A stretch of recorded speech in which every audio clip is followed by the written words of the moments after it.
and stretch, do 30 seconds of yoga. You can go ahead and do that as well. Go ahead. All right, thank you. Okay, thank you. So mine is called The House of Stopped Clocks.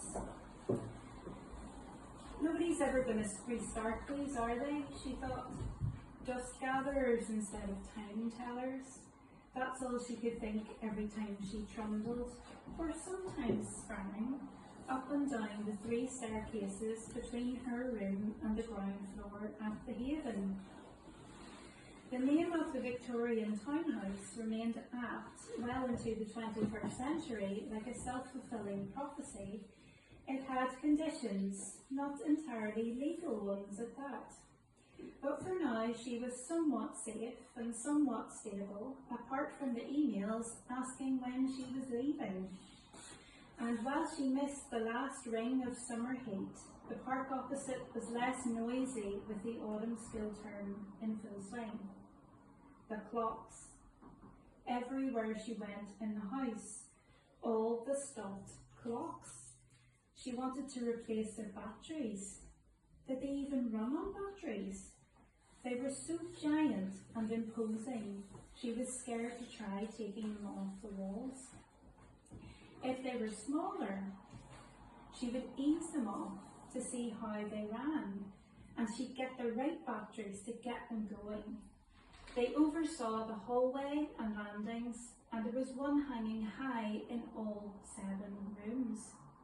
The one in hers had huge Roman numerals and was labelled Louvre, Paris, the lettering all in cream against dark browns on its face and its thick round frame. She tried draping fairy lights off it to brighten it up, but they only drew her attention to how stopped it was. At 11:44, quarter to midnight or quarter to noon, it was a time that felt on the cusp, nearly lunchtime, but too early to stop work and eat. Nearly midnight, almost tomorrow, but some of today to go.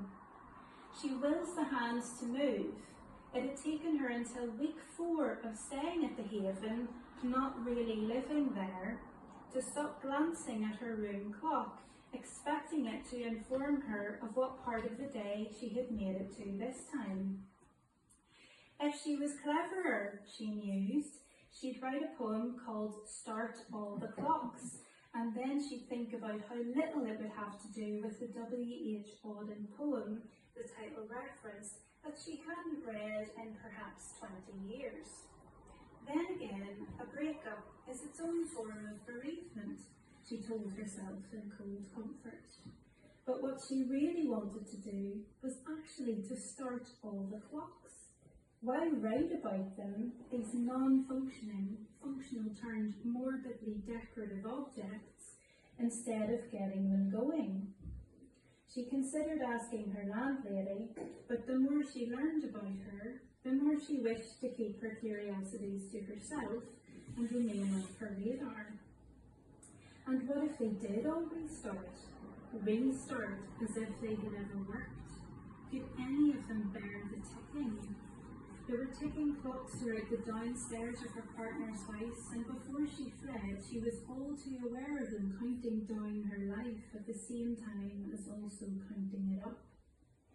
No less so in the haze of brain fog, when the clocks gave structure to the splats of rain on the windows and the ringing and hissing of her tinnitus. It was a house of lonely people too, the Haven. She wasn't the only one met with a sudden change in circumstances. The one next door was so similar they avoided each other lest they be reminded even more of their separations. Then there was the couple who came and went in a flash, a temporary placement for one and a respite from homelessness for the other. There was a postgraduate waiting for her right-to-work visa who complained of the cold during a midsummer autumnal snap. Quoting legal advice when the landlady wouldn't turn the heating on snowballed into her ejection. The kitchen became less messy with those 3 gone, but the flood watcher had enjoyed their company. Now there's a friendly junior doctor and a mystery man in their rooms. Room 5 is pleasant when he's around, and 4 is vaguely polite when company is forced upon him. Both their rooms have leaks, meaning 6 and the clock watcher above get an unannounced intrusion for repairs. Is that us? Yeah, that's Moving us. for the